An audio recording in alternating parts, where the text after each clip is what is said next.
حالياً لا حديث وسط عشاق كرة القدم المغربية والدولية إلا عن الموهبة الصاعدة إبراهيم الرباج، اللاعب الذي أصبح يشعل مواقع التواصل الاجتماعي بمهاراته ولمساته الساحرة، حتى صار الكثيرون يلقبونه بميسي المغرب. في كل مرة يلمس فيها الكرة يشعر المتابع وكأنه يشاهد لاعباً يملك شيئاً مختلفاً عن البقية.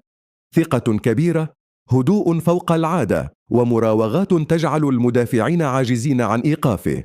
ورغم أن عمره لا يتجاوز 17 سنة، إلا أن طريقته في اللعب توحي وكأنه لاعب يملك سنوات طويلة من الخبرة. إبراهيم الرباج المتألق داخل صفوف تشيلسي أصبح اليوم واحدا من أكثر الأسماء تداولا بين الجماهير المغربية، خاصة مع تألقه الكبير رفقة الفئات السنية، حيث يرى فيه الكثيرون مشروع نجم عالمي قادر على حمل راية المنتخب المغربي في المستقبل.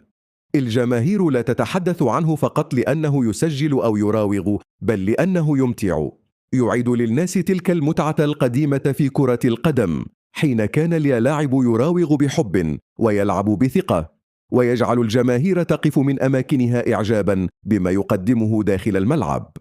واليوم ومع هذا الزخم الإعلامي والجماهيري الكبير، يبدو أن إبراهيم الرباج لم يعد مجرد موهبة صاعدة، بل اسما بدأ يفرض نفسه بقوة في عالم كرة القدم المغربية والدولية، والجميع ينتظر للحظة التي سينفجر فيها هذا النجم المغربي على أكبر المسارح الأوروبية.